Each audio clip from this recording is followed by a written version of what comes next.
Ya,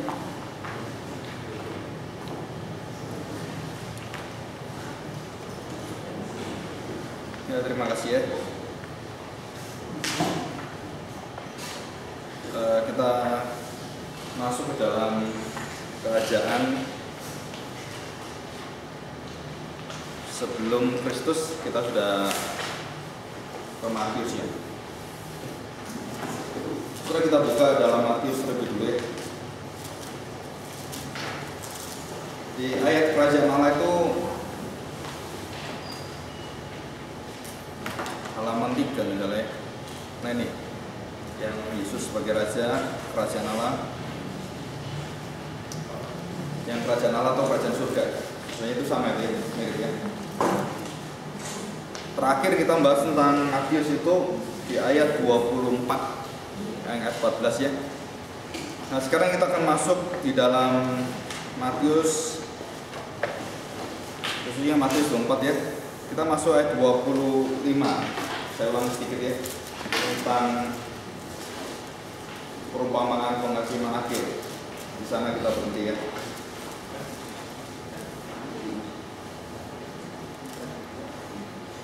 Nah ada satu pertentangan yang luar biasa antara Yesus sebagai raja dan Herodes, Pilatus, ataupun raja-raja lain gitu ya. Khususnya nanti itu Pilatus bertanya tentang satu kuasa ya, di dalam Yohanes dikatakan juga ada di sana. Nah kita akan bahas ini sebenarnya yang dibawa Yesus itu kuasa apa gitu? Kuasa membangun fisik seperti manusia, kerajaan-kerajaan seperti manusia, atau kuasa kerajaan surga yang bagaimana? Nah itu di dalam teologi dibagi menjadi dua arus. Yang pertama arus yang menyatakan bahwa kerajaan Allah itu harus nampak dan betul-betul terrealisasi zaman sekarang. Jadi artinya itu usaha-usaha gerejawi itu harus benar-benar berjuang. Pengaruh kerajaan Allah itu bukan hanya secara pemikiran, tetapi itu nyata dalam kehidupan. Keluarlah di situ pelayanan-pelayanan secara sosial gospel, ya. Dan itu sekarang gereja-gereja yang mainline ke sana itu seperti Katolik dan GKI, serta gereja-gereja yang menekankan tentang perbuatan baik. Nah itu yang ke sana. Nah sedangkan yang satu adalah menyatakan kerajaan Allah itu tidak di sini, tapi nanti ada perubahan yang total, dan disitulah kerajaan Allah itu sempurna dan bukan sekarang disempurnakannya. Dan ini pemikiran-pemikiran ini ada dua arus. Jadi yang satunya masih nanti, yang satunya itu ya sekarang ini. Nah kita kalau bisa menjadi orang-orang yang memerintah di bumi ini. Nah saudara, mengapa bisa ada dua pendapat itu? Karena Alkitab mengasihkan dua-duanya. Jadi pemikir-pemikir itu waktu baca Alkitab, mereka ada yang menekankan yang disebut sebagai dispensasi. Jadi dispensasi itu menekankan tentang realisasi kerajaan itu adalah dilakukan sekarang, termasuk orang-orang primil di dalam eskatologi. Nah kalau orang yang amil itu nanti. Jadi amil itu kita memasuki satu kerajaan yang sudah berada dalam kerajaan Allah sekarang ini dalam masa 1000 tahun. Dan kemudian kita mendapatkan satu kuasa penggenapannya satu persatu, gitu ya, sesuai dengan yang dijanjikan oleh Tuhan Yesus kepada murid-murid. Nah yang paling puncak adalah kuasa yang jelas dikasih oleh Tuhan adalah membawa berita Injil Kerajaan Allah sampai tuntas. Kalau gereja tidak melakukan ini, ya nggak akan tuntas ini. Jadi satu sisi tanggung jawab manusia itu dipakai oleh Tuhan untuk yaitu dengan kebersamaan kedatangan Dia, dan ini puncak daripada kehausan dan juga passion daripada gereja dan orang percaya. Nah itu bertemu nanti. Jadi seperti pengantin gitu ya, yang diumpamakan pengantin wanita itu ya terbuai-buai gitu ya, nanti menikah bagaimana. Kalau laki-laki biasanya nggak seperti itu, jujur aja. Nanti yang laki-laki lalu sudah kawin ditanyain gitu ya. Tapi kalau perempuan itu banyak seperti berangan-angan gitu. Wah nanti saya punya begini ya, suami saya akan begini. Kalau sang suami biasanya enggak, termasuk saya juga sebenarnya. Gitu ya. Waktu menikah itu nggak macam-macam angan-angannya gitu, tapi biasanya seorang istri itu berangan-angan. Nah, itu perbandingan itu bisa kita pakai dengan gereja dan Kristus. Ya. Jadi gereja itu mempersiapkan diri dan di dalam kekudusannya Kalau kegadisan itu namanya di dalam kemurniannya, keperawanannya. Nah itu harus dijaga. Dan itu tidak boleh diganggu gugat itu, kemurnian itu ya. Jadi dia persis harus dilaksanakan dan harus dilakukan. Nah, itu yang luar biasa itu. Nah kita harus percaya bahwa apa yang menjadi kerinduan, ya menjadi kerinduan daripada setiap orang-orang yang dalam hatinya ingin ketemu Kristus dan punya angan-angan itu persis dengan wanita. Gereja itu bersifat feminin dari satu sisi, betul. Karena gereja bendanya atau kata gantinya adalah wanita. Jadi gereja tuh banyak menantikan dengan perasaan yang berangan-angan begitu. Tetapi angan-angan ini bukan seperti menantikan suami. Kalau suami angan-angan luar biasa, nggak taunya begini, mengecewakan gitu kan. Tapi kalau ini nggak bener, ini angan-angannya janjinya Tuhan Yesus apa gitu. Begitu ketemu, nah seperti Hans Christian Andersen, tahu ya? Yang ceritain dulu pangeran, terus jadi kodok gitu kan, jadi apa gitu macam-macam. Akhirnya ketemu, bahagia. Nah, Hans Christian Andersen sangat dipengaruhi dengan firman Tuhan. Maka dia memperlihatkan pada kita bahwa perkawinan yang indah itu adalah perkawinan yang berdasarkan hubungan Kristus dengan gerejanya. Di situ. Jadi intinya Hans Christian Andersen itu mengungkapkan perasaan daripada wanita, pangeran dan pangerin, pangeran dengan putri gitu ya, pangerin itu perempuan, pangeran laki-laki.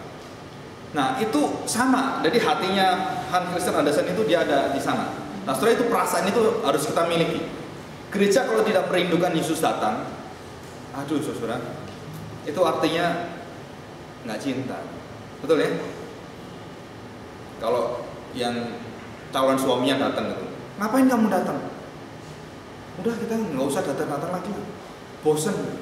Bisa nggak menikah seperti itu? Oh, kan aneh kan?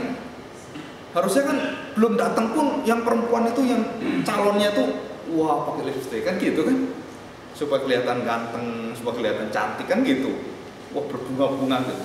Nah kalau datang diusir-usir, wah ini bukan calon yang baik gitu ya. Nah ini gereja, jadi gereja itu ada kaitannya, ada rahasia besar di dalam Efesus 5 itu. Nah kita pelajari sekarang kuasa apa itu yang Tuhan berikan. Nah saudara ini luar biasa ya. Jadi sekarang ini manusia, setiap manusia itu diberi kuasa oleh Tuhan. Baik kuasa yang kecil atau kuasa yang besar. Dan kuasa-kuasa itu saudara harus sadar, tidak ada satu kuasa pun yang diberikan untuk menguasai manusia. Jadi semua kuasa dipersembahkan oleh Tuhan, khususnya manusia itu adalah untuk saling melayani. Itu inti gereja. Jadi kalau gereja punya kuasa bukan untuk melayani, semakin dia tinggi kedudukannya, dia harus semakin hina, semakin turun.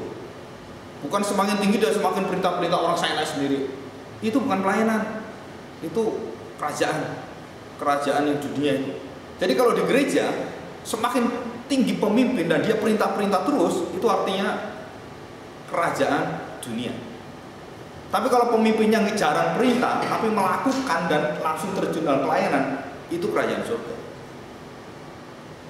Maka presiden yang paling bagus adalah presiden yang meniru Alkitab. Dia datang ke rakyatnya, berkumpul dengan rakyatnya, pasti senang rakyat, betul ya? Pasti dipilih. Coba nanti lihat aja, ya kan? Semua kuasa yang ada dilakukannya, mau Mahatma Gandhi, mau Cetung, terus apa ini yang dulu Filipina itu Marcos, itu dia pakai rakyat semua, pakai rakyat. Jadi akhirnya dapat hatinya rakyat, dia melayani. Nah, cuman diperalat akhirnya. Hati rakyat diperalat untuk apa? Diambil kekuasaan. Nah, itu jahat sekali. Ya, kasihan rakyat ya, kasihan sekali. Ya, kita belajar di sini ya.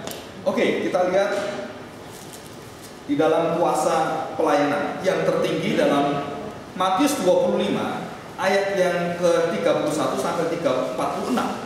Saudara perhatikan, itu kuasa apa sebenarnya? Kuasa apa itu, saudara? Dan itu yang menentukan kita menjadi kambing atau domba, gandum atau ilalang. Itu kuasa apa itu? Waktu aku haus, engkau beri aku minum. Atau waktu haus, engkau tidak aku beri aku minum. Waktu aku lapar, engkau beri aku makanan. Tidak punya pakaian, kamu kasih aku baju.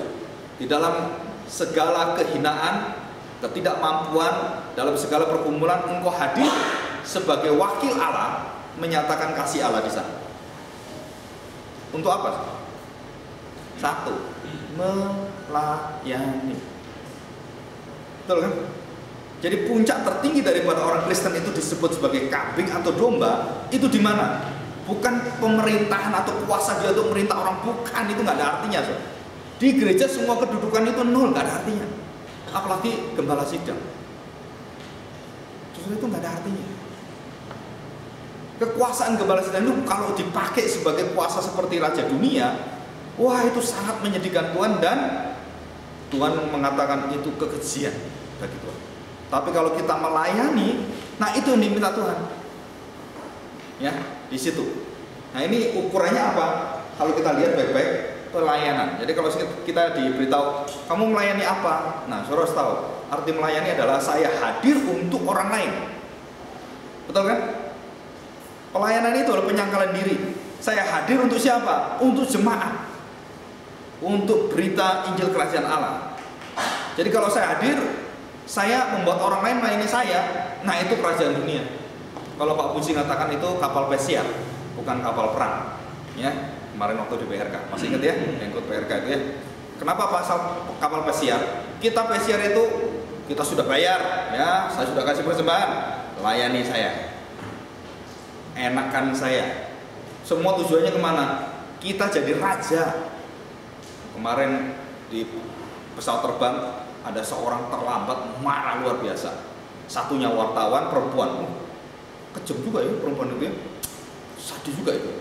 Dia marah, katakan nanti tak masukkan koran, kok gitu ya, diancam. Kenapa saya bisa terlambat, nggak naik ke kapal? Loh, Bu, tadi itu kita sudah siarin dan kita sudah bacain, kita sudah sebut nama ibu. Cuman ibu nggak tahu bagaimana, nggak tahu gitu. Dia ngobrol dengan temannya, yaitu yang temannya juga nggak naik sama-sama. Marah mereka, marah.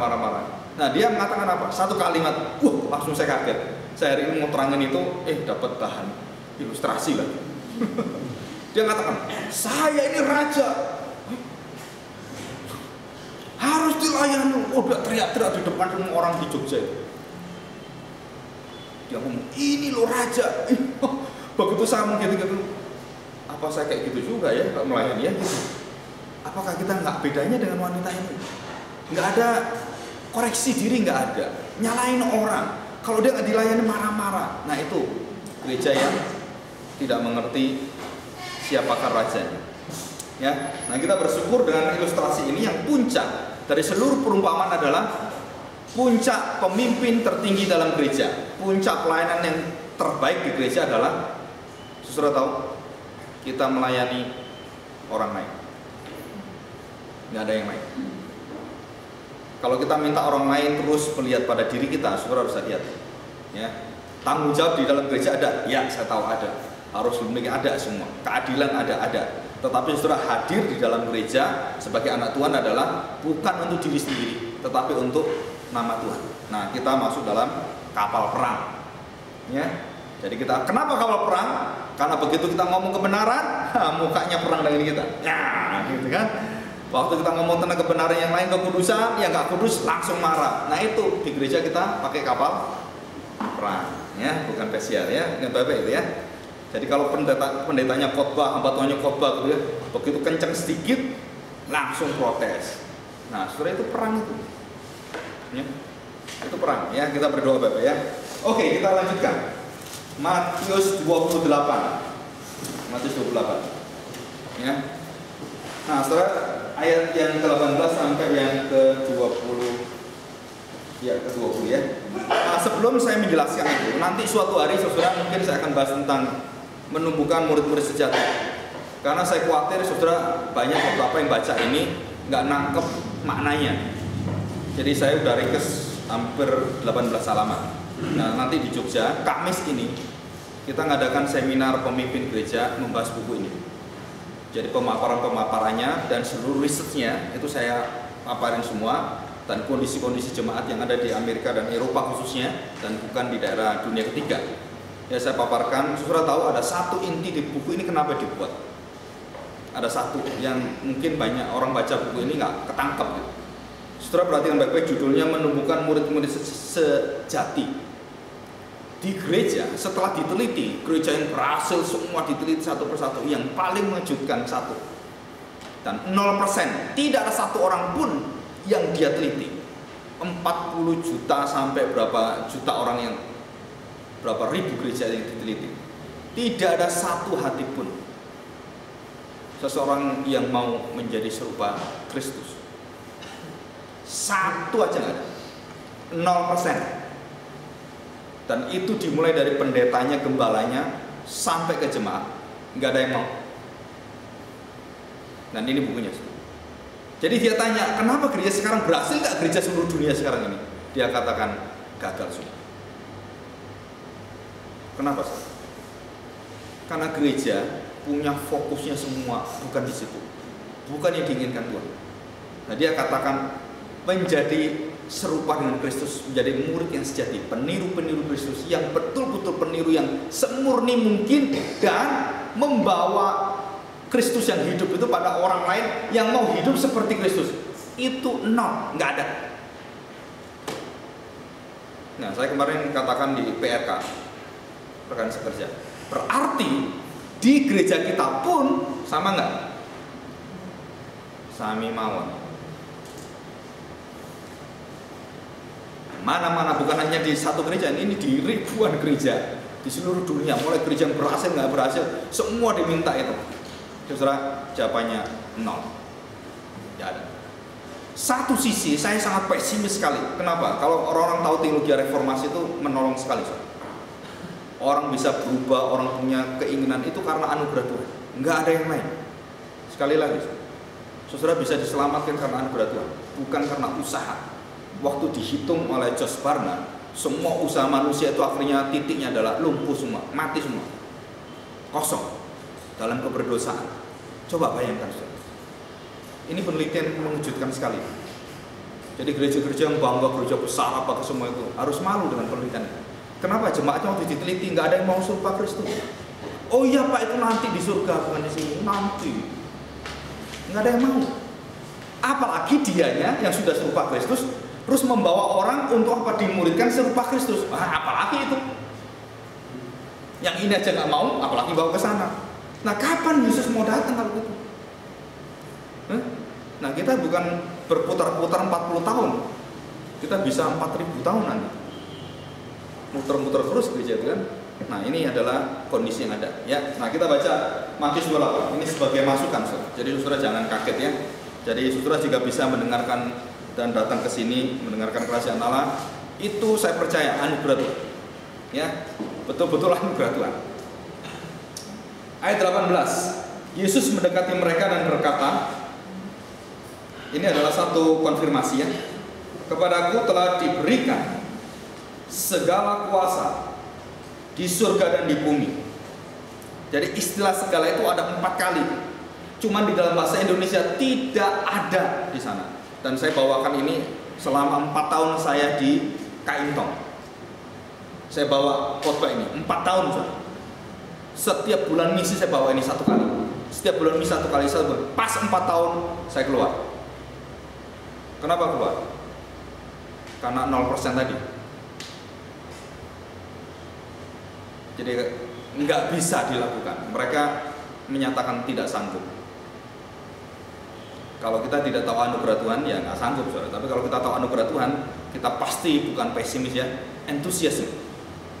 Entheos. Antusias itu bahasa aslinya itu entheos, di dalam Allah, di dalam Kristus. Pasti antusias. Nah, saya percaya bisa. Waktu saya di Gloria pertama kali saya ngomong ini juga. Boleh, tapi dengan satu syarat. Visi misi semua berubah. Dan majelis mengatakan, iya Pak, kami ikut. Ya, kami bertemu di satu restoran di Irving, di Grand Eastern. Saya dengan istri saya, dengan anak saya. Anak nggak ikut ya, anak ikut ya, saya ikut. Mereka minta tolong majelis itu, minta tolong supaya saya jadi gembala sidang dengan satu syarat, mau ikut visi misinya. Kalau enggak, ya nggak usah. Gitu. Kalau iya, ya selama terus ikut visi misi menjadi serupa Kristus dan menjadikan orang lain serupa Kristus, Jika mau, serumit apapun, sesusah apapun, dan sejauh apapun, dan selama apapun, saya tetap bisa terima. Asal ada kemauan. Tapi kalau ini nggak mau, ya artinya sorry, we are separate. Kita harus bisa, karena sudah lain visi. Bisa ngerangkul saya. Ya, jika saudara sekarang katakan, Pak saya nggak mau serupa Kristus, ya udah, kita bisa. Kenapa bisa? Berarti saudara nggak bisa mendengarkan suara saya. Jadi gembala sidang tidak didengar oleh dombanya, ya nggak bisa, harus dengar dombanya. Kalau nggak dengar gembala sidangnya, penggembalanya, gimana dombanya bisa diarahkan? Kan nggak mungkin. Nah itu syarat mutlak. Jadi kalau kita mau terus, kalau nggak mau ya bisa, nggak ada yang lain. Jadi saya cuma mau adalah orang-orang yang mau serupa Kristus, yang mau hidupnya memuridkan dan semua orang-orang bersama dengan termasuk anak, istri, serupa dengan Kristus. Semua. Kalau itu nggak ada, ya kita nggak bergereja namanya. Kita berkumpul-kumpul organisasi. Ya, setelah itu dibuktikan dengan buku ini 0%. Saya 7 gereja, saudara 7 gereja, puter-puter gitu ya, yang gereja besar-besar itu ya. Memang betul ini ngomong 0%, bener saudara. Kecuali beberapa lembaga para church seperti Navigator, LPMI, ataupun Perkantas. Tetapi waktu masuk ke dalam ini tetap 0%. Mereka nggak tangkap, cuma 0. Jadi jika kita sekarang bisa tangkap hatinya Josh Barna dan saudara tangkap hati saya, jadi Josh Barna dengan saya itu pas hatinya, mirip sekali. Kenapa? Karena dia sangat cinta dengan Paulus. Saya juga sangat menyelidiki Paulus dan hati Paulus. Dan akhirnya ketemu. Ya luar biasa ya. Oke, saudara perhatikan. Yang pertama, pasa yang pertama dari pas atau pasa ya. Pasa yang pertama atau segala, bahasa Yunani itu adalah segala kuasa di surga dan di bumi. Jadi kuasa itu sekarang diletakkan di mana? Saudara, kita buka Kejadian. Ya, nah kita buka Kejadian. Pasal 1 ayat 26. Ya, 26. Di situ ada kuasa. Nah, saudara, saya memperlihatkan ini bahwa ilustrasi ini ada di Roma. Kenapa ada di Roma? Perhatikan. Adam yang pertama itu jatuh dalam dosa, menerima segala kuasa dari Tuhan, segala kebaikan dari Tuhan dan segala pimpinan dari Tuhan, dia gagal. Dan Adam kedua dan terakhir sudah nggak ada Adam lagi. Kedua dan terakhir, nggak ada 3, 4, 5, 6, nggak ada. Dia kedua dan yang akhir. Di dalam Korintus katakan demikian. Kedua dan terakhir. Jadi nggak ada lagi Adam, nggak ada lagi yang mewakili manusia lagi, ada. Nah ini mewakili manusia baru di dalam perjanjian baru dan dunia dan langit yang baru. Dan manusia inilah yang dalam Kristus lah diberi kuasa. Ini juga diberi kuasa sama. Nah kita selidiki sekarang. Ini kuasa apa dan ini kuasa apa? Terus jalan. Dua arus ini bersama-sama. Nah setelah itu akhirnya disebut sebagai the city of God and the city of man, the kingdom of God and the kingdom of man, oleh Agustinus. Jadi Agustinus pun, Athanasius Agustinus termasuk Konstantinus atau Konstantinopel. Dan kemudian Bapak Gereja sampai kepada Luther, sampai John Calvin, Jonathan Edwards, semua mereka betul-betul tahu ada satu garis yang luar biasa tentang kuasa kerajaan. Dan mereka orang-orang yang mengerti menggerakkan zaman. Nah, kita berdoa baik-baik gitu ya. Maka saya percaya kalau gereja yang belum digerakkan itu, kita bisa memberi contoh, teladan, dan kita bisa lead all the churches. Semua gereja bisa dipimpin dengan visi misi ini. Ya, kita berdoa baik-baik. Jadi saya lihat di Bandung pertama kali yang menyingkapkan ini. Ya, kita harus berdoa baik-baik gitu ya. Nah, saudara perhatikan pasal 1 ayat 26. Berfirmanlah Allah, baiklah kita menjadikan manusia menurut gambar dan rupa kita. Jadi gambar dan rupa Tuhan itulah yang merupakan satu sumber kuasa, sumber kekuatan, dan sumber daripada segala hal hidup dan gerak kita. Paulus katakan di Kisah 17. Nah untuk apa? Saudara perhatikan ya. Berkuasa atas ikan di laut dan burung-burung di udara. Atas. Artinya beyond, artinya capture, artinya itu juga menaklukkan. Jadi manusia sekarang serupa dengan gambar dengan Allah. Maka dia sekarang waktu serupa dengan gambar Allah, untuk apa? Dia berkuasa atas segala binatang, segala sesuatu, dan dia mengatur semesta ini. Saya nggak tahu matanya Adam itu bisa nggak lihat bintang yang jauh. Superman bisa gitu ya. Kalau Superman nggak bisa. Apakah dia bisa mengatur ikan dan memberi nama ikan? Jawabannya apa? Bisa. Binatang-binatang kasih nama oleh Adam. Ini nama ini Mimi Mintuno, gitu kan? Gajah, Gajo, gitu kan? Jadi laki perempuan dinamai semua, laki perempuan gajah ini ada semua namanya.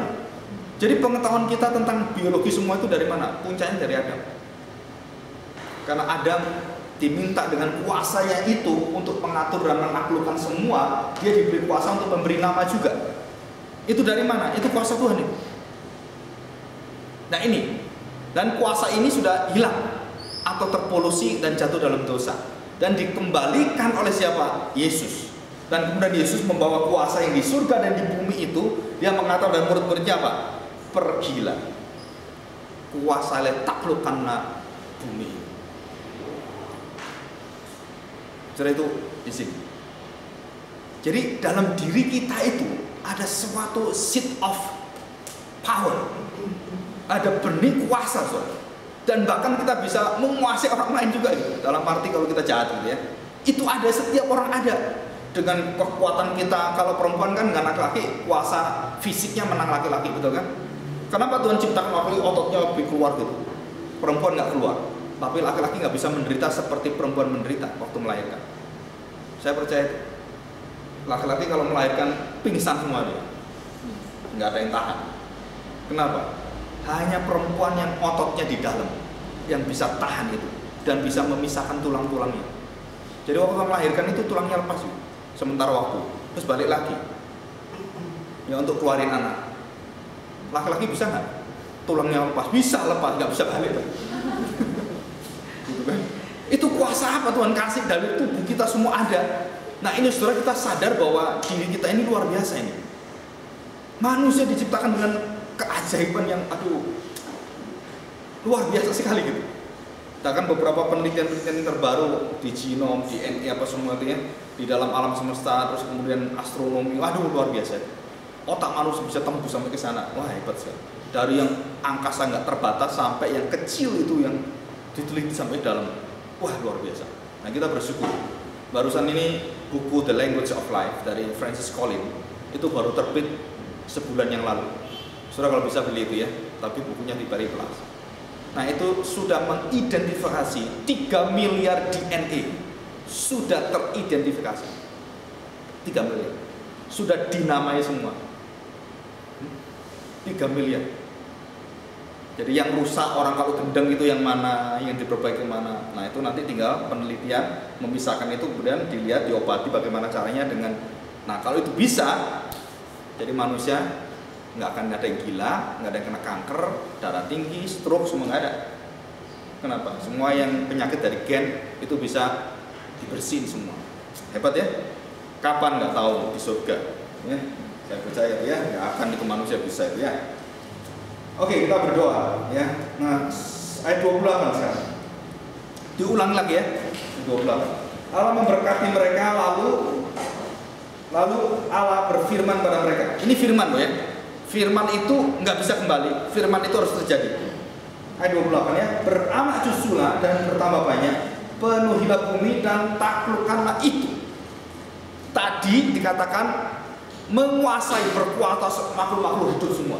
Kalau ini setelah dia beranak cucu, nah perhatikan saudara, setelah engkau punya anak cucu, bumi ini engkau bisa kuasai. Yang tadi kan cuma suami istri, ya kan? Tapi ini sekarang beranak cucu untuk apa? Menguasai bumi. Saudara, kuasa ini nanti diserahkan siapa? Saudara tahu Mendel? Tahu yang pertama kali menemukan penemuan-penemuan membuka zaman? DNA pertama kali yang menemukan itu di monasteri, di biara. Mulai dari tumbuh-tumbuhan itu DNA-nya mulai ketahuan. Nah terus akhirnya binatang, manusia. Siapa yang menemukan? Orang-orang sangat cinta Tuhan semua. Jadi dia dikatakan waktu semua manusia itu tambah banyak, maka itu diberikan kuasanya kepada manusia. Sekarang itu sudah hilang. Ini kan sudah jatuh dalam dosa semua. Dan kapan dikembalikan? Melalui Kristus. Kristus memakai siapa? Gereja. Jadi gereja ini semua orang dalam gereja belajar baik-baik taklukkanlah biologi, sosiologi untuk apa? Kembali untuk memuliakan Tuhan. Itu tugasnya. Itu jiwa reformasi. Itu jiwa monastri. Jadi mereka menyelidiki tentang tumbuhan, tentang binatang, tentang apapun untuk apa? Kembali untuk memuliakan Tuhan, menolong manusia. Manusia sekarang ini sudah kacau balau, ini alam semesta. Saya percaya Tuhan kasih otak manusia hikmat. Jadi sekali produksi, kalau dulu cuma 1 kali, sekarang bisa 10 kali. Bisa. Yang dulu wortel cuma sekian, sekarang wortel bisa sekian. Kenapa Tuhan kasih itu? Coba nggak dikasih. Manusia dulu cuma 100 juta, sekarang 6 miliar. Wortelnya cuma segini soalnya. Nah terus gimana manusia? Nah saya percaya Tuhan punya tempat, punya wadah bumi ini sudah diperuntukkan manusia.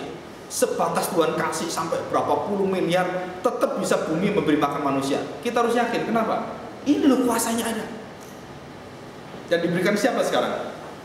Gereja. Ya, jadi Tuhan berikan hak yang istimewa kepada gereja anak-anak Tuhan. Ya kita berdoa baik-baik ya. Saudara mungkin nggak pernah dengar gini ya.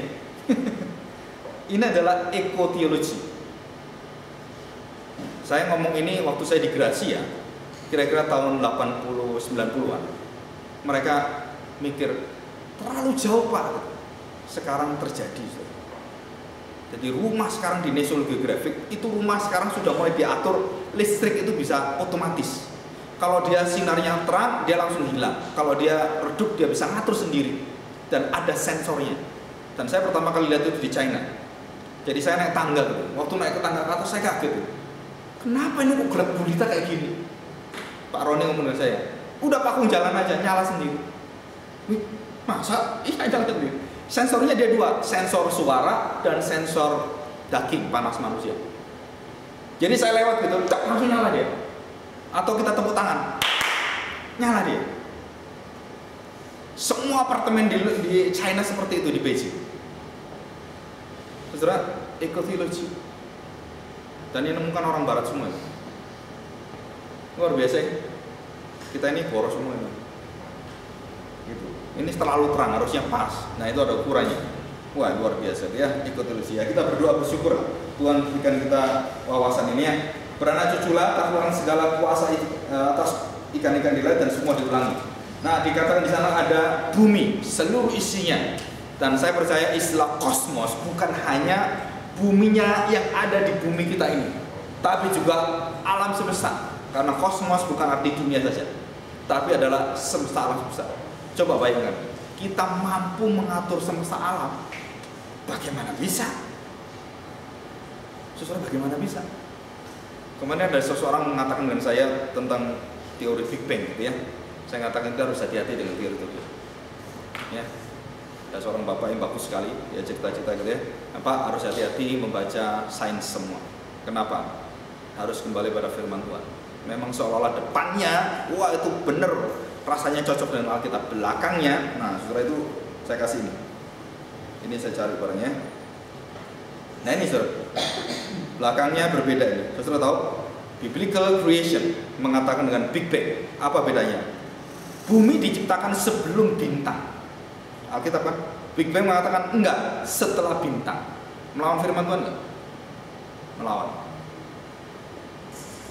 Memang beberapa teorinya dia cocok dengan Alkitab, betul. Tapi teori yang lain hantam firman Tuhan.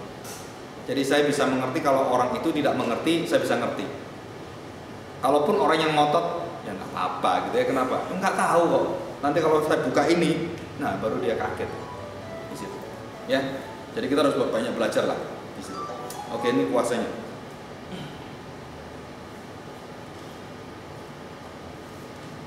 Oke, kita lanjutkan ya. Nah, saudara, kita masuk ke dalam pasal yang lain. Matius tadi ya, kita kembali ke Matius. Nah, sekarang pasal yang kedua itu apa? Perhatikan, saudara. Saudara, ini adalah kuasa loh ya. Jadi saya berkata tentang kalau kita tidak memakai hal ini, 4 prinsip ini, saudara-saudara tidak akan mengerti apa itu penginjilan. Banyak orang berteori evangelism, explosion, 4 hukum rohani, semua banyak teori tentang penginjilan, model-model metode, silakan. Itu nggak ada salahnya. Mempelajari itu Bagus sekali. Tetapi saudara, jika saudara tidak mengerti yang tadi itu yang 0%, saudara, seluruh penginjilan kita itu 0%. Saudara harus belajar baik-baik. Bukan karena tidak ada model, tidak ada metode, banyak metode. Tetapi tetap kenapa 0%? Karena sekali lagi sola gratia. Ya. Kita harus tahu bahwa yang diteliti oleh Josh Barna adalah wilayah kuasa Tuhan. Dan dia baru sadar bahwa gereja tidak ada kemampuan itu tanpa anugerah Tuhan. Ya, ini harus kita bersyukur sekali. Yang kedua, perhatikan. Karena itu pergilah, jadikanlah semua bangsa. Langsung Tuhan kasih segala kuasa surga dan bumi. Sekarang apa? Segala bangsa. Wilayahnya berapa wilayah sekarang? Wilayah yang tidak nampak dan nampak, surga dan bumi udah di dalam kuasa Kristus ini. Jangan khawatir. Kamu kalau dikatakan itu ada jin, gondoruo, kuntilanak, pocongan, sudah, itu mainan taman kanak-kanak. Bagi kita yang tahu segala kuasa di surga dan di bumi, saudara, jangan pernah takut lagi, saudara. Apalagi malam-malam ke belakang mau buang air kecil gitu ya. Masa gitu aja takut, apalagi ketemu setannya. Wah, pingsan. Betul ya? Nah, perhatikan, segala bangsa dikasih Tuhan kepada kita, ya. Terus selanjutnya, baptislah mereka dalam nama Bapa, Anak, dan Roh Kudus, dan ajarlah mereka melakukan apa, saudara? Segala sesuatu yang telah kuperintahkan kepadamu. Yang ketiga, jadi setelah bangsa-bangsa itu diberi Tuhan pada kita, untuk apa bangsa-bangsa diberi Tuhan kepada kita? Diapakan, saudara? Ajarlah mereka Injil Kerajaan Allah. Ajar mereka tentang Kristus, bukan yang lain. Bukan mengajari tentang gerejamu, bukan mengajari tentang bagaimana kamu mengelola manajemen keuangan saja, itu bukan. Tapi apa? Tentang pengajaran Kristus sendiri. Ini perintah, betul ya? Jadi dikatakan apa yang aku ajarkan, melakukan, ajarlah dan melakukan segala yang telah kuperintahkan kepadamu. Saudara, kalau ini sudah diajarkan, bangsa-bangsa sudah dikasih, dan kita kemudian ngajar, terus akibatnya apa? Dan jaminan dari Tuhan apa? Nah, ini ayat yang keempat. Dan ketahuilah, aku menyertai kamu senantiasa sampai kepada akhir zaman. Senantiasa itu artinya pasa hemera. Segala dan semua, seluruh waktu Tuhan mengatakan apa? Aku menyertai engkau. Kita ini kurang apa sih sebenarnya? Kita kalau penginjilan diingat apa dulu? Dananya di mana, Pak? Itu dosa besar itu. Saudara, saya melatih gereja Gloria untuk apa? Sebelum melangkah misi, ada hati misi enggak? Jadi saya tidak mikir soal duit dulu. Sebelum kita melangkah, saya tidak paksa orang juga. Orang yang mau lihat bagaimana kuasa Tuhan menyertai, bagaimana Tuhan akan membawa kita dalam satu sukacita. Saudara, nanti yang ikut mission trip pasti tahu ini apa saya ngomong. Kenapa, saudara? Saudara, saya tanya. Jaminan Kristus hanya diberikan, perhatikan. Ini penting sekali. Jaminan Kristus tentang Immanuel itu hanya diberikan dengan satu syarat. Apa syaratnya? Jika kamu mengajar dan melakukan apa yang aku perintahkan kepadamu. Saudara, ngerti maksud saya? Hanya orang yang bermisi yang di Immanuel oleh Tuhan. Yang tidak bermisi tidak akan disertai Tuhan. Gereja apapun. Betul nggak ini saya ngomong? Saudara, bacalah sekali lagi loh ini. Pergilah ke segala bangsa, ajarlah segala yang aku ajarkan dan lakukanlah itu kepada mereka juga sama. Jadi menjadi seperti Kristus, membawa mereka seperti Kristus. Nah, di situ Tuhan mengatakan, aku jamin aku akan menyertai engkau selama-lamanya. Jika engkau tidak melakukan ini, ya sorry saja kalau aku nggak menyertai engkau. Kenapa? Nah, kan aku janjinya kan seperti ini. Kamu lakukan yang lain, ya nggak mungkin saya sertai. Jadi semua misi yang tidak mengerti ini, itu misi jalan sendiri-sendiri. Nggak ada kuasa kerajaannya.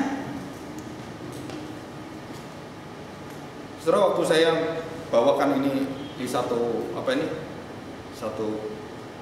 gereja gitu ya, ada di daerah Malang. Mereka mengatakan, loh Pak, saya melayani disertai Tuhan enggak? Kamu melakukan dan mengajarkan enggak apa yang diperintahkan Tuhan Yesus? Iya, pasti disertai Tuhan. Jadi penyertaan Kristus tidak mungkin menyertai orang sembarangan. Hanya orang yang komitmen mengetahui perbuatan dan seluruh tingkah laku Kristus dan pengetahuan yang diajarkan, dan dia mengatakan, Tuhan, aku melakukan apa yang kau lakukan, segala yang kau perintahkan aku lakukan, aku belajar.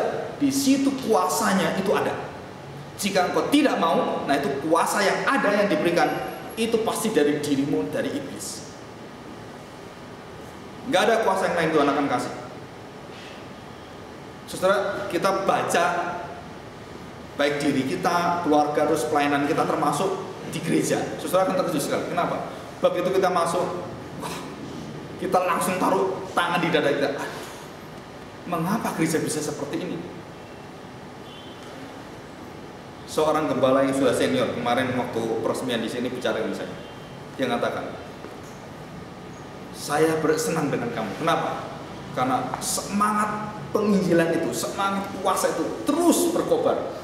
Saya katakan, Pak, itu anugerah. Dan saya tidak pernah turun sedikit pun semangat itu, nggak ada. Kenapa? Saya malah kepingin lebih jauh lagi, kepingin membawa jiwa-jiwa untuk menjadi serupa Kristus. Dan itu yang hampir semua gereja nggak tahu ya. Ya, kenapa? Karena komitmen diri kita, penyangkalan diri kita itu harus luar biasa. Kalau nggak bisa, ya Immanuel itu tidak sertai kita. Saya tadi malam telepon, barusan ini. Jadi saya harus bolak-balik ke Jogja 3 kali. Saya Senin harus ke Jogja. Padahal Minggu saya di sini, Sabtu saya di Jogja.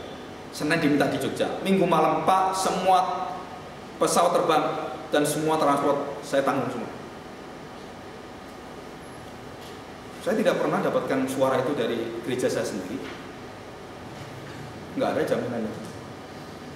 Orang lain yang tahu hati Tuhan, tahu pekerjaan, ngomong seperti itu.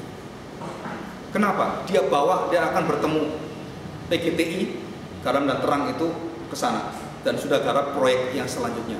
Sudah semua, hampir berapa ribu rumah itu sudah teraliri air bersih dari puncak gunung, dikerjakan semua. Nah, dia mengatakan, Pak Agung, karena Bapak yang memulai, kami ingin Bapak yang memberikan kesaksian di sana.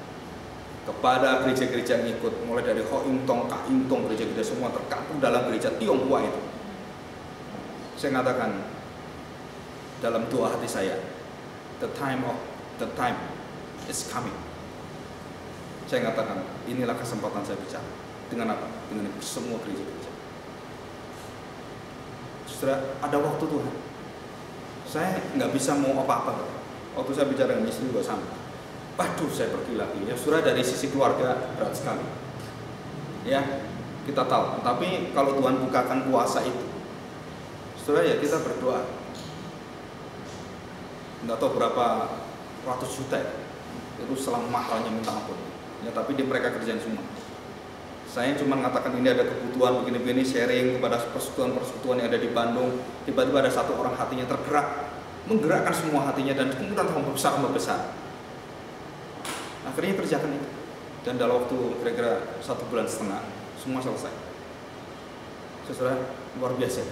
Bagi saya nggak kepikir, sama sekali nggak kepikir. Sampai ini bisa kayak riak kompak gitu. Dan saya ingin memberitahukan kepada mereka bahwa kita bekerja ini bukan untuk nama gereja kita. Ada satu gereja yang mengatakan, loh itu kan harus nama gereja kita. Oh, ini nama gereja kita. Saya katakan, kalau pakai nama gerejamu, pulang aja, saya nggak butuh. Tapi kita atas nama kasih Kristus. Kita kasih. Tidak ada bendera di sana. Yang ada nama Tuhan. Coba banyak gereja nggak mampu lakukan itu. Kenapa? Wah, supaya gerejanya terkenal. Akhirnya mau semua. Ya, puji Tuhan ya. Nah, nanti saya khotbahi mereka. Doakan. Ya, puji Tuhan. Oke, saudara bisa mengertinya. Jadi 4 urutan itu bukan urutan biasa. Tuhan waktu memberikan ini, dan saya menangkap ini, saudara, itu nggak tahu berapa, hampir 11-12 tahun yang lalu. Jadi misi yang dilakukan oleh manusia itu kemudian saya ulangi, saya evaluasi terus menerus. Kenapa sih kok banyak kegagalan? Kenapa kita selalu ada jalan buntu?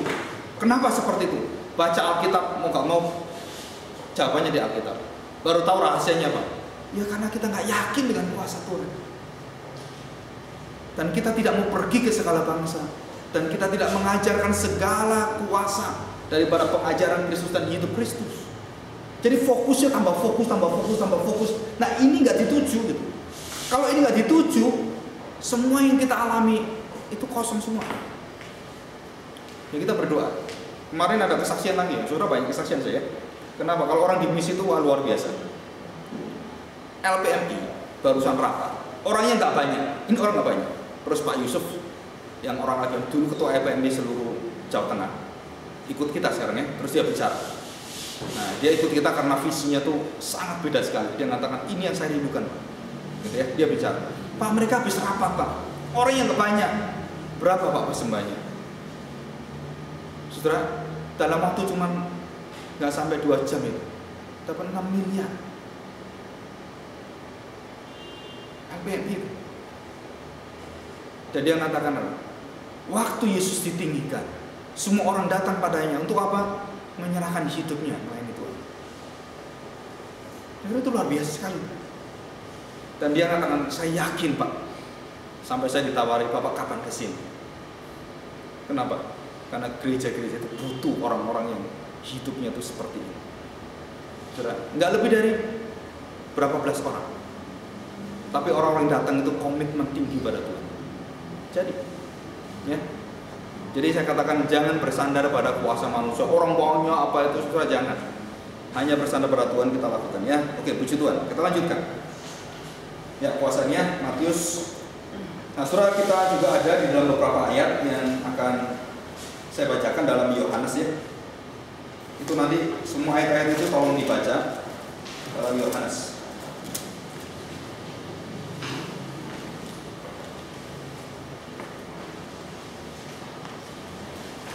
Percakapan Yohanes pasal 19, ya. Saudara perhatikan, saya membawa kita dalam percakapan penghalang. Minggu kemarin adalah penghalang kita masuk kerajaan surga.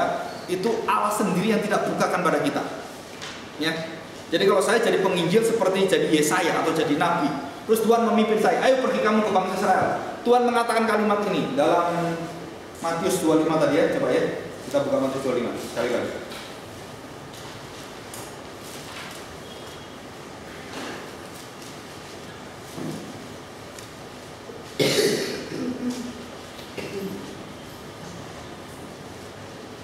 Matius 25.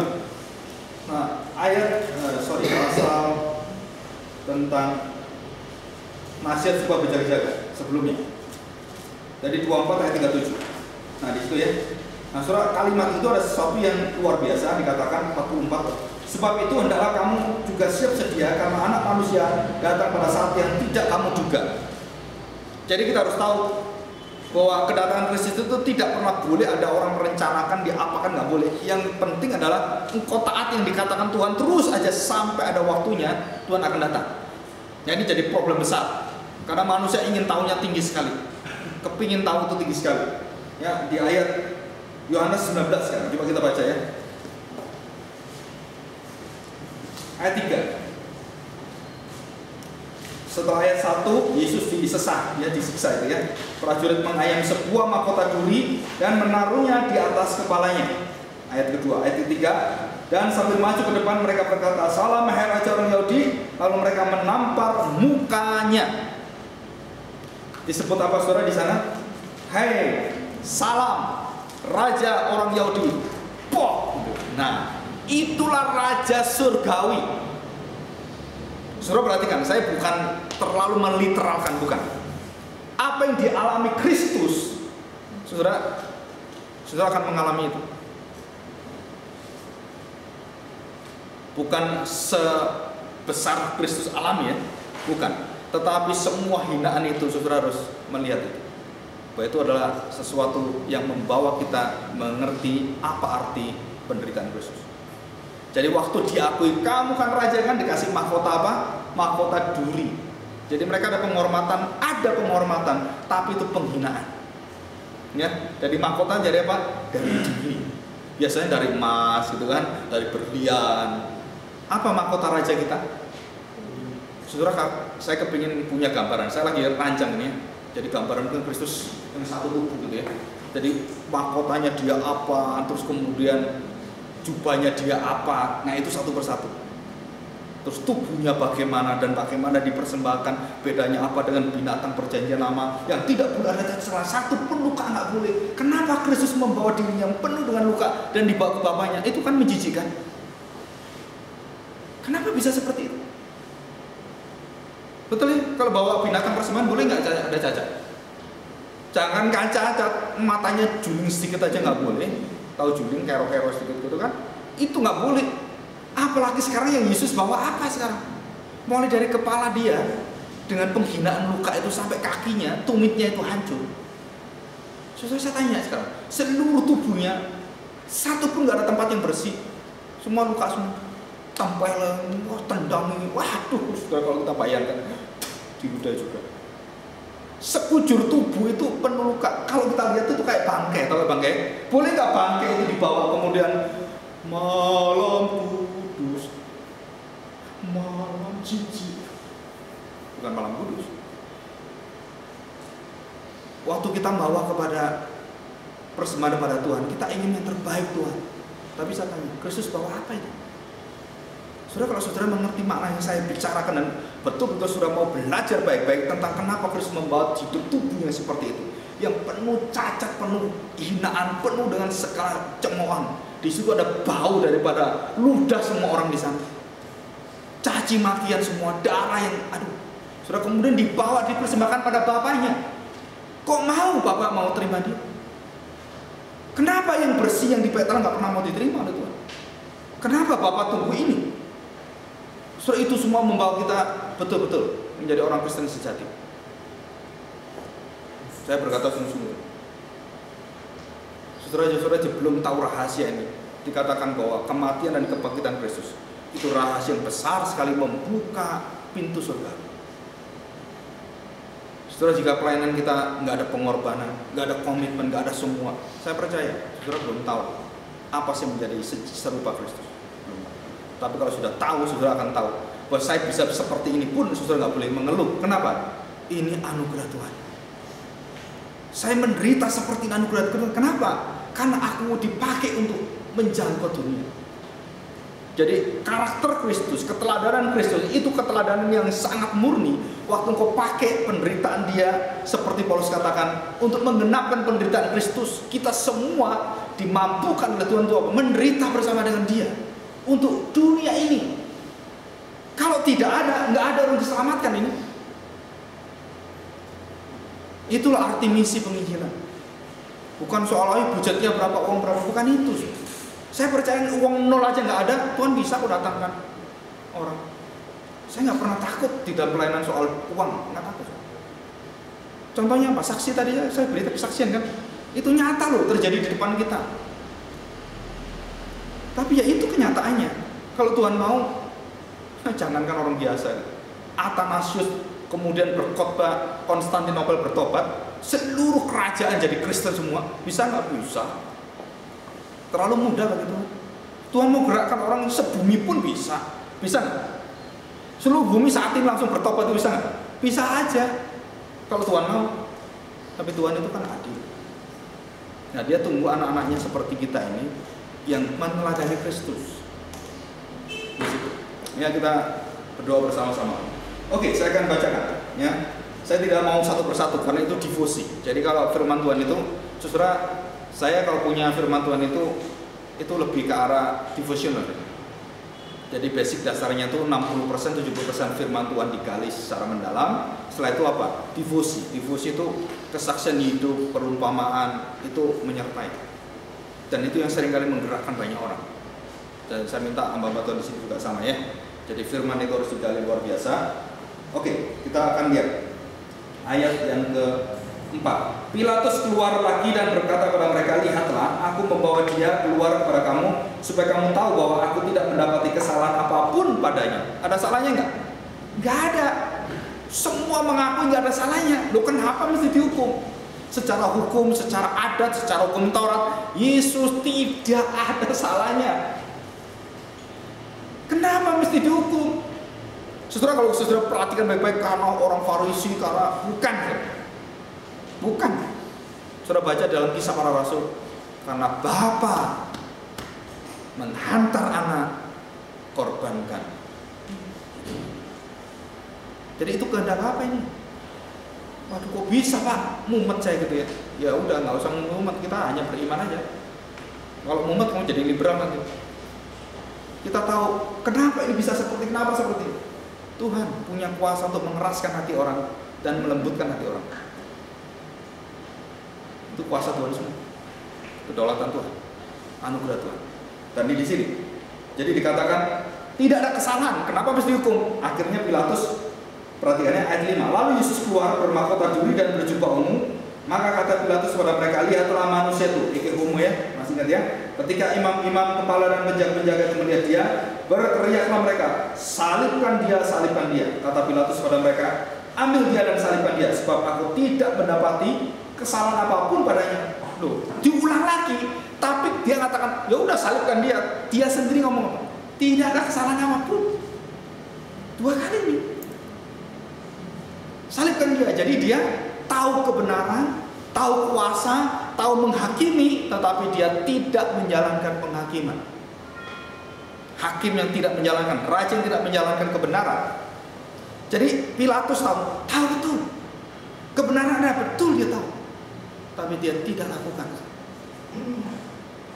Kenapa? Khawatir kedudukan dia, khawatir ini. Nah itu. Nah seringkali kita tidak paham kebenaran. Kenapa? Setelah diteliti menurut penelitian psikologi oleh Solomon, ya, Profesor Psikologi Solomon. Tadi saya pagi dengar di radio. Orang kalau bersama-sama itu biasanya lebih gampang ikut orang lain. Padahal dia tahu benar, tapi kalau orang banyak nggak bisa ngomong. Akhirnya ya udahlah, gitu. Biasa gitu, ya. Di gereja juga gitu. Jadi orang berdosa lebih mempengaruhi orang benar daripada orang benar yang banyak. Orang berdosa yang satu tetap aja dia keras kepala. Kok bisa Pak? Aneh kan? Tapi kalau orang benar satu menurut orang banyak gitu ya, menurut penelitian psikologi dan sosiologi, bahwa orang itu sering kali hampir 99% ikut pada yang dosa. Itu manusiawi sekali. Ya, itu penelitian. Nah, ini juga sama. Herodes juga sama, diteliti juga sama. Ini ada di Alkitab, ya. Oke, saudara perhatikan ayat yang ke-8. Ketika Pilatus mendengar perkataan itu, bertambah takutlah dia. Jadi takut kedudukannya. Lalu ia masuk pula ke dalam gedung pengadilan dan berkata kepada Yesus, dari manakah asalmu? Ditanya. Tadi Pilatus ini takut dengan Yesus juga, takut dengan raja juga. Ini raja apa ini? Raja ketakutan. Harusnya disebut sebagai raja takut, gitu kan? Bukan raja yang benar. 9 ayat 10 ya. Perhatikan, dari manakah asalmu? Tetapi Yesus tidak memberi jawab kepadanya. Maka kata Pilatus, perhatikan, ini kalimat penting ya. Perhatikan. Tidakkah engkau mau bicara dengan aku? Tidakkah engkau tahu bahwa aku berkuasa untuk membebaskan engkau dan berkuasa untuk menyalibkan engkau? Yesus menjawab, perhatikan. Engkau tidak mempunyai kuasa apapun. Hebat ya? Saudara berani nggak ngomong ke Susilo seperti ini? Susilo Bambang Yudhoyono. Engkau tidak punya kuasa apapun, nggak punya kedudukan apapun. Ya, perhatikan. Untuk apa, Sob? Perhatikan ya. Engkau tidak mempunyai kuasa apapun terhadap aku, jikalau ada syaratnya. Kuasa itu tidak diberikan kepadamu dari Bapakku yang di atas kan? Sebab itu dia yang menyerahkan aku kepadamu lebih besar dosanya. Sejak itu Pilatus berusaha untuk membebaskan dia. Begitu dia dengar Tuhan Yesus ngomong, wih, dia takut gitu ya. Dia berusaha untuk membebaskan. Dan bahkan sebelum itu, saudara tahu, istri pejabat itu dapat mimpi. Kamu jangan ikut-ikut ngurusi orang itu ya. Kenapa? Aku mimpi nih, mengerikan sekali. Hebat ya. Tapi tetap aja jalan. Nah, jikalau engkau membebaskan dia, engkau bukanlah sahabat kaisar. Sebab orang yang menganggap dirinya sebagai raja, ia melawan kaisar. Nah, di situ pakai itu ya. Nah, saudara, saya ingin tanya tentang satu hal. Perkataan ini ya. Saudara perhatikan. Kuasa yang dipegang oleh seluruh pemerintah dan penguasa apapun, mulai sampai RT sampai ke presiden, itu kuasa dari mana? Dari Tuhan. Kuasa kita mengatur keluarga dari mana? Dari Tuhan. Ya. Jadi semuanya suatu hari ada kuasa yang di luar ini. Gereja kemudian dibakar. Wah, dilempar, kemudian hamba Tuhannya mati di sana. 4 semua. Mati, kebakar atau dilempari mati. Pokoknya kan apa? Sudah saya tanya, jikalau kuasa itu tidak Tuhan kasih, bisa nggak? Saudara, kita harus percaya ini. Jadi kita berdoanya sekarang agak beda gitu ya. Kenapa agak beda? Kalau sampai itu bisa dibakar, kalau sampai itu bisa diapakan semuanya, jangan cari-cari alasan. Wah, karena gerejanya nggak berdoa, gerejanya nggak kudus. Saudara, siapa bilang gerejamu lebih kudus dari mereka? Hah? Kalau mau kudus gerejamu, ayo dirikan gereja di kota kudus. Ya kan, pasti kudus semua. Gitu kan? Saudara, saya tanya, kita manusia itu seringkali menghina sekali. Nah, ini kalau kita lihat kuasa itu dari mana? Harusnya kita berdoanya apa? Oh Tuhan, berarti Engkau memberi kuasa orang-orang itu untuk apa? Untuk menghantam gereja, membakar gereja. Untuk apa Tuhan? Supaya pekerjaan dan kemuliaan itu nyata di depan mereka. Itu doa kita. Kenapa aku buta sejak lahir? Yang disalahkan orang tuanya nggak benar. Mungkin dulu dia suka main perempuan sehingga penyakitnya perempuan kena ke dia. Wah, macam-macam pikiran. Oh, mungkin papamu itu jahatnya luar biasa. Akhirnya kamu dapat hukum karma. Banyak hal yang kita seperti itu. Saudara tahu? Memang ada dosa kaitan dengan kecacatan seperti itu. Tetapi saudara, kita harus tahu, Alkitab mengatakan segala sesuatu adalah untuk kebaikan kita. Amin. Loh, enggak ada amin? Amin, ya Rabbal Alamin. Amin. Jadi semua itu kebaikan kita. Masa rumah dibakar, gereja dibakar. Ya, toh sampai seperti saya punya teman juga gitu kan. Sampai anaknya, istrinya meninggal dunia dan lain-lain. Saya punya teman namanya Pak Roni. 2 anaknya jadi korban di mesbah Tuhan. Tapi dia tetap ngabarkan Injil ke saya. Saudara, saya tanya, bagi dia sulit mengerti, tapi dia tetap jalan. Dia mengatakan, walaupun iblis berseru, aku maju saja. Betul kan, ada lagunya kan? Biarlah iblis berseru, maju saja, gitu kan? Dan dia mengatakan waktu dia berdoa dan istrinya itu, pergi nggak? Pergi. Dan itu dialami terakhir waktu dia datang, seluruhnya datang ke Indonesia lagi dengan anaknya, si Kisya dengan si siapa nih yang laki. Saudara, dia udah diusir, di blacklist semua gitu ya, nggak boleh, udah ketahuan. Anaknya yang kecil yang perempuan mengatakan, Pak, kembali lagi. Kenapa? Karena kita sudah dipersembahkan untuk China. Itu anak kecil, waktu itu umur 7 tahun, dia mengatakan, hidup kita sudah dipersembahkan untuk Tuhan. Papa harus kembali. Sebenarnya luar biasa ini. Ada tantangan, ada rintangan. Kenapa tetap seperti ini? Karena ada kuasa itu, sir. Ya, di PRK saya jelaskan tentang kenapa Paulus karang kapal dihina, dikepukin orang semua itu seabrek-abrek. Kenapa dia tetap memberitakan Injil kerajaan. Saudara, ini loh kuasa penyertaan Tuhan ini. Kuasa gairah itu, passion itu. Itu nggak bisa dihentikan siapapun. Ya, kita berdoa baik. Oke, kita lanjutkan. Nah, setelah ini berkaitan dengan kuasa ya. Nah, kita akan masuk.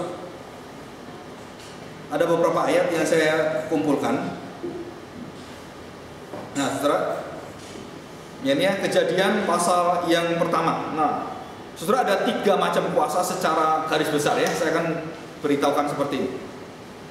Di Alkitab Kejadian pasal 1 dijelaskan kuasa manusia yang menguasai akan kuasa alam semesta dan bumi serta seluruh binatang-binatang. Kuasa menguasa itu berasal dari kuasa sang penguasa, yaitu yang memberikan segala kuasa. Ya, saudara bingung? Jadi saya berkuasa ini karena saya ada kuasa yang beri saya kuasa, sehingga saya bisa berkuasa menguasai yang di bawah saya. Nah, ada 3 level yang kuasa Allah, kemudian level kuasa manusia, dan level yang ditulis dalam Kejadian 1 ayat 16. Siang menguasai malam, malam menguasai siang. Binatang satu menguasai yang lain, diatur oleh Tuhan secara stratanya. Tetapi manusia tidak diatur oleh Tuhan, Untuk saling menguasai. Tetapi manusianya diberikan apa? Untuk saling melayani dalam kuasa pelayanan. Tidak pernah diberikan pada kita manusia di gereja ataupun di luar gereja prinsip sama. Nah, saya percaya jadi prinsip gerejawi ini bisa menjadi teladan untuk seluruh masyarakat dunia, termasuk khususnya pemimpin presiden. Kuasa pelayanan. Jadi saya tidak diberi kuasa untuk menguasai orang lain, enggak. Tapi saya diberi kuasa untuk apa? Melayani orang lain. Di situ.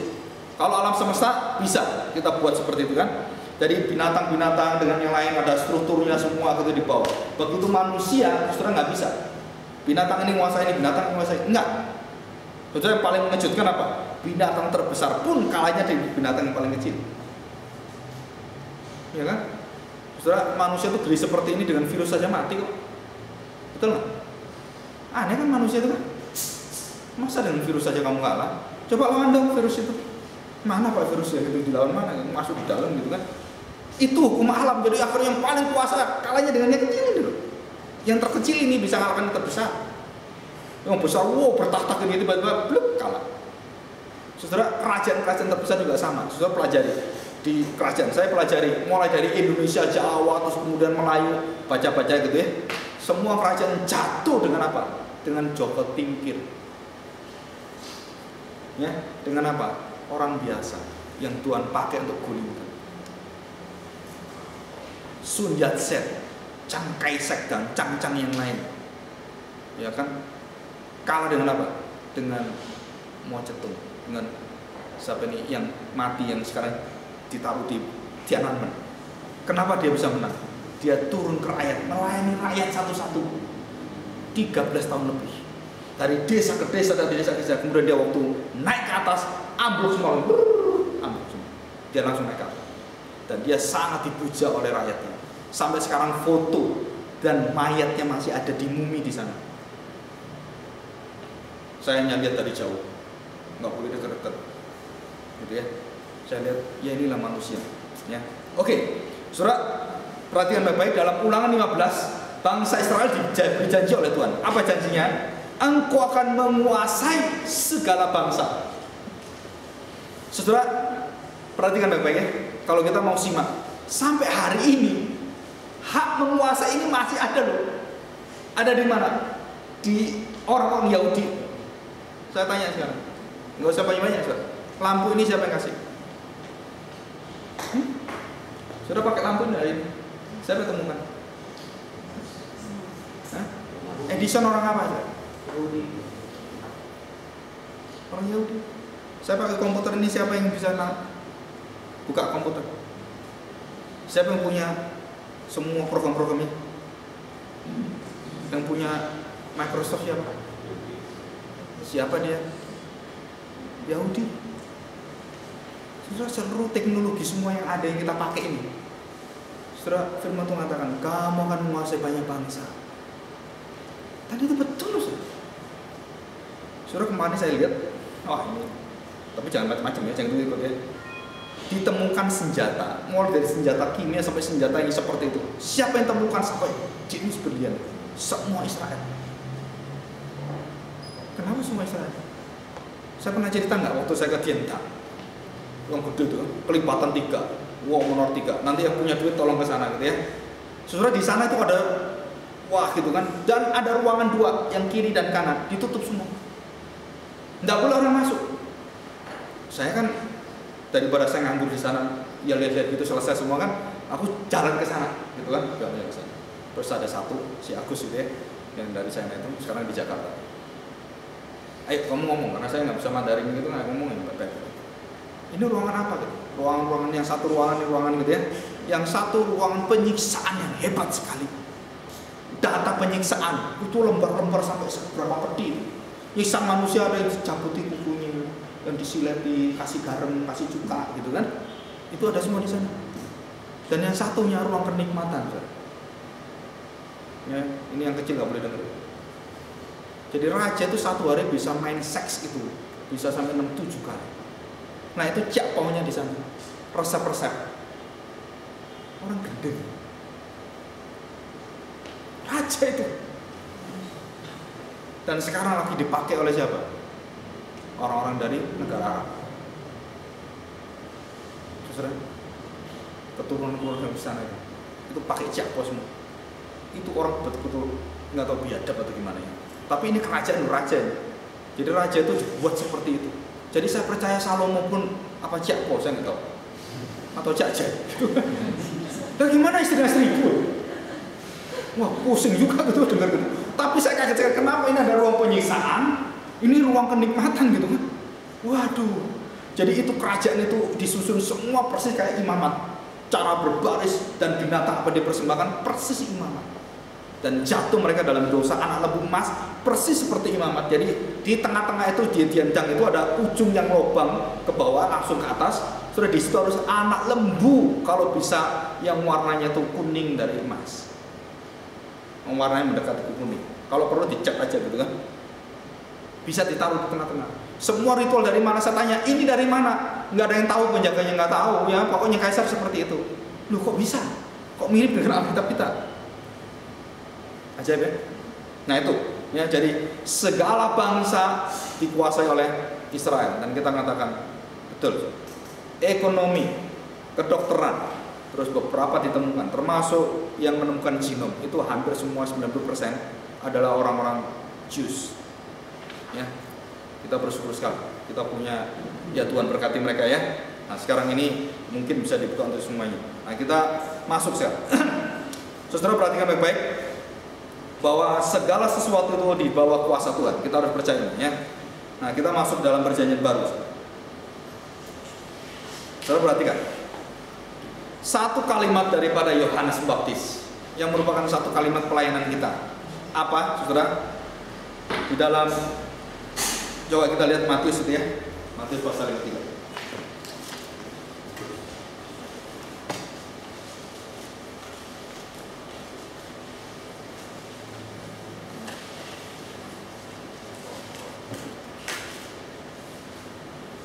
Aku membaptis kamu dengan air sebagai tanda pertobatan, tetapi Ia yang kemudian datang daripadaku lebih berkuasa daripadaku, dan aku tidak layak melepaskan kasutnya.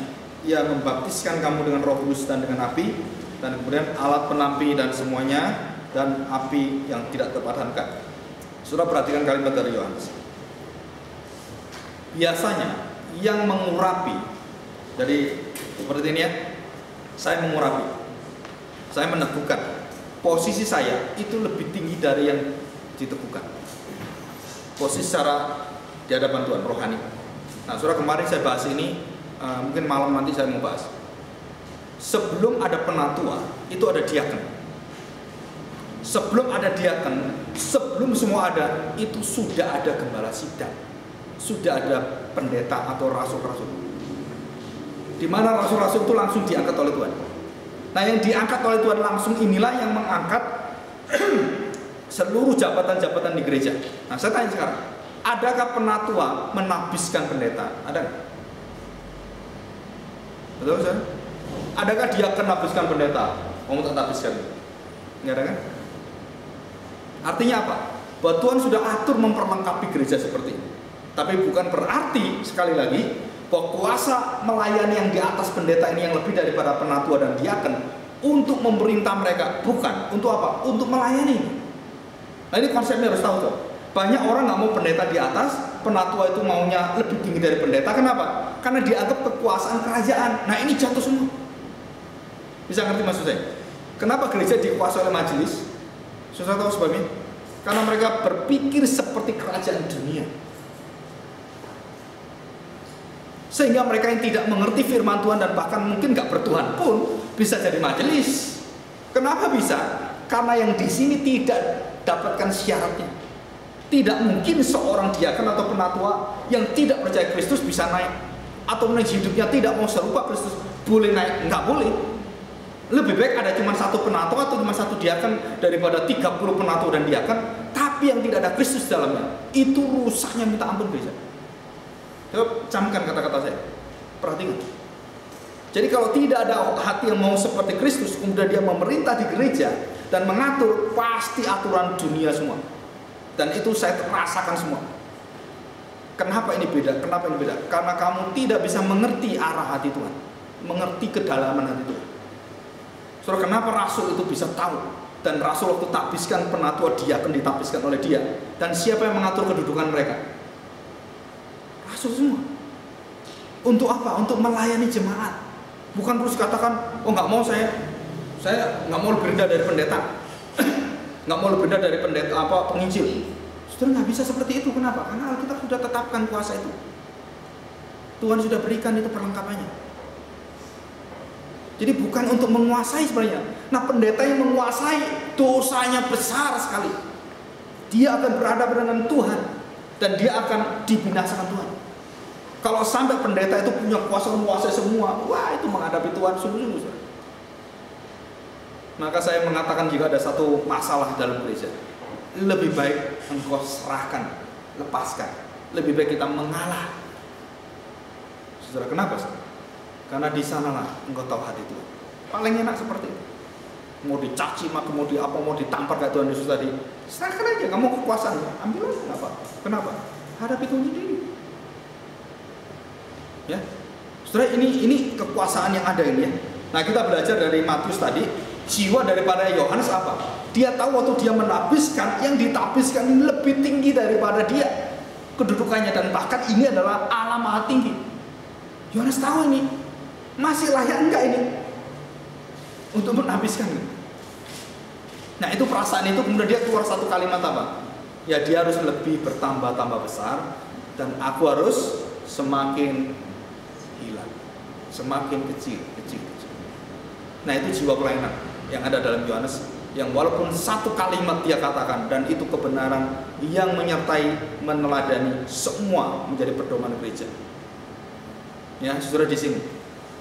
Jadi kalau sampai kita terus diangkat melebihi daripada Kristus dan jemaat saya tidak kenal Kristus, bahkan kenal pendetanya nggak kenal Kristus, itu pendetanya harus dipancung. Ya, dengar omongan saya. Pendeta yang lebih dikenal daripada Kristus dan lebih diperhatikan daripada Kristus harus dipancung. Kenapa? Itu bukan kerajaanmu. Ini kerajaan surga. Jadi setiap orang harus tahu siapa, rajanya siapa. Jadi saya sebagai gembala sidang, pendeta atau para majo semua membawa orang mana? Menyembah Kristus, jangan menyembah kita. Sedikit-sedikit, saudara, kita nggak akan berhasil. Kenapa? Nggak mau serupa Kristus. Kita harus bawa orang itu untuk dewasa rohani terus menuju ke sana. Jadi kenal Kristus. Nah, kalau dia sudah kenal Kristus, dia akan luar biasa setianya, komitmen. Kenapa luar biasa setia? Karena dia tidak tergantung pada tingkah laku manusia lagi. Kamu pendeta mau jatuh, mau berzina, mau apa gitu, saya tetap memuliakan Kristus. Kalau dia tergantung orang, aduh kecewa Pak, kenapa? Pendeta saya seperti ini, majelisnya seperti ini, keluar aja lah. Nah, saudara, kenapa? Karena Kristus tidak dikenal di gereja itu. Tapi kalau dikenal, saudara, siapapun di sana dia tetap setia. Ya ini yang harus dikerjakan. Nah, ini masa depan Gloria ini sebenarnya. Kita harus berdoa baik-baik ya. Walaupun dunia tidak suka cara ini, tetapi saya katakan harus mau. Nggak mau, silakan menghadap Tuhan sendiri. Ya kan? Kan gampang saya. Kalau nggak mau diajar firman Tuhan, ya udah kamu ketemu Tuhan sendiri aja kan. Nanti akhir zaman gitu kan ketemu gitu. Nah, langsung diakhiri gitu kan. Tambah celaka gitu kan. Ya, saudara, ini yang saya jelaskan ya. Nah, kita masuk ke suratan sekarang ya. Setelah kebangkitan Kristus apa? Perhatikan. Saya baca yang luar biasa aja gitu ya, tentang satu kuasa yang Tuhan berikan pada kita. Perhatikan. Roma 6 ayat 14 ya, di sana.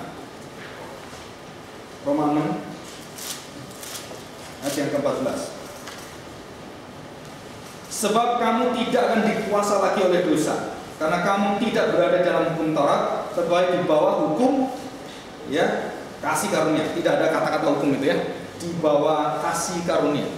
Saya tanya sekarang, kapankah saya tidak diikat oleh hukum Taurat pada saat saya berada di bawah hukum kasih karunia atau di dalam kasih Allah itu? Jadi kalau saya sudah di dalam kasih Allah, perlu nggak saya taat hukum Taurat? Nggak perlu. Bukan berarti membuang Taurat, bukan. Tapi karena saya memiliki penggenapannya, jadi Taurat di sini sudah digenapi di sini. Ya, ada ilustrasinya, ya. Jadi kuasa. Jadi Tuhan kasih apa kita saudara? Kuasa menguasai dosamu. Udah dikasih nih. Dosa, maut, termasuk karakter kita bisa dikuasai dengan penguasaan diri Roh Kudus. Kita melatih ini seumur hidup kita. Dan bahkan kalau bisa sharing life di gereja kita, membantu saling menajamkan dalam komunitas. Ya, membantu untuk menguatkan. Kalau dia jatuh, termasuk kalau dia nggak punya sesuatu yang lain punya, beri pada dia. Nah, itu terjadi satu komunitas yang disebut sebagai komunitas kuasa kerajaan. Ya, jadi bukan menguasai orang, tapi kita saling melayani. Jadi waktu saya melayani, saya menjadi rajamu. Waktu kamu melayani saya menjadi rajamu. Nah, di situ kita bersyukur, gitu ya. Nah, ini luar biasa nih. Ya. Oke, yang terakhir. Ya, kita buka di dalam Wahyu pasal 11. Kalau belum ada, tolong dicatat ya. Wahyu pasal 11 ayat yang ke-15.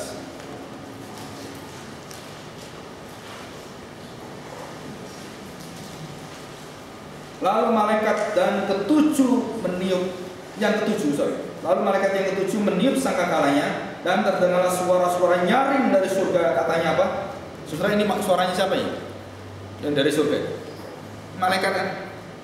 Jadi malaikat wah menyaring gitu kan? Meniup sangkakalanya. Apa puji-pujiannya? Pemerintahan atas dunia dipegang oleh Tuhan kita, dan Dia yang diurapinya, dan Ia akan memerintah sebagai raja sampai selama-lamanya. Akibatnya apa saudara? Perhatikan ayat yang ke-16.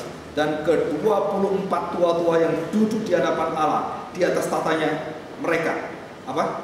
Tersungkur dan menyembah Allah sambil berkata, ya ini saudara, ini nanti kita akan persis sama kalimat ini akan kita lakukan di hadapan Allah bersama-sama dengan 24 tua-tuanya. Kalimat ini saudara, ini sudah ditulis ya. Jadi nanti saudara tidak tahu pakai bahasa masing-masing atau gimana dengan cara Tuhan. Kami mengucap syukur kepadamu, ya Tuhan Allah yang Maha Kuasa, yang ada dan yang sudah ada, karena Engkau telah memangku kuasamu yang besar dan telah memulai memerintah sebagai raja. Dari semua bangsa telah marah, tetapi amarahmu telah datang saat bagi orang-orang mati untuk dihakimi, dan untuk memberi upah kepada hamba-hambamu, nabi-nabi dan orang-orang kudus, dan kepada mereka yang takut akan namamu, kepada orang-orang kecil dan orang-orang besar, dan untuk membinasakan barang siapa yang membinasakan bumi. Bukan hanya orang ini. Nah, ini satu teologi green theology keluar dari sini. Jadi kita orang percaya harus memelihara bumi ini, ya. Saudara, nanti tahun lalu sebenarnya sudah mau diadakan gerakan ekologi. Ya, cuman ya kita doa juga gitu ya, kadang-kadang terbentur dengan banyak hal termasuk dana. Jadi kita harus berani untuk apa? Mengajar jemaat membuang sampah plastik dengan plastik, kertas dengan kertas, kotoran dengan kotoran. Kenapa saudara? Karena kalimat ini mengatakan barang siapa yang membinasakan bumi akan dibinasakan Tuhan. Jadi kalau kita menyebabkan itu sembarangan hidup, saudara, kita belajar. Ya. Mulai sekarang carilah semua makanan, semua yang alamiah. Walaupun itu mahal, kalau sudah punya duit silakan. Tapi kalau nggak punya duit, minimal saudara hidup yang sederhana. Ya, itu semua ada di sini. Jadi firman Tuhan ini lengkap sekali. Jadi kuasa Tuhan bukan hanya diberikan kuasa kita cuma tentang dosa, tentang maut, bukan hanya itu. Kita juga bisa menguasai hidup ini. Tuhan kasih. Maka saya mendorong kalau saya khotbah di siswa atau mahasiswa, saya selalu mendorong mereka untuk di dalam Tuhan dengan ilmumu masing-masing, bawa itu untuk mempersembahkan bagi Tuhan. Taruh otak semua daripada kecerdasanmu, minta Tuhan supaya engkau diberikan kuasa untuk menguasai bidang-bidang yang Tuhan percaya. Setelah itu kita harus banyak doa. Kalau kita ekonom, dokter atau siapapun, barusan di beberapa ekonom juga ketemu bicara dengan saya, mau membuat satu ekonomi sistem yaitu kerajaan Allah. Saya katakan, ya silakan, saya mau membina, tapi yang tulis kamu aja, karena saya nggak paham ekonomi secara mendalam. Karena yang datang ke saya itu profesor-profesor, ada 4 profesor ya. yang 3 pensiun, yang 1 masih muda enggak. Dan ini ada dokter, ada 3 dokter, jadi ada lebih dari 6 orang. Mereka rindu sekali, setelah saya paparkan ini mereka rindu sekali untuk apa? Menggarap bidang itu. Kenapa ya? Memang saya nggak bisa garap. Saya katakan silakan, kalau mau undang saya memberikan wawasan dalam firman Tuhan, saya mau. Tapi kalau sampai ke dalam ya saya kemampuan terbatas. Ya, kita berdoa. Minta Pak Yon, minta dulu. Terima kasih.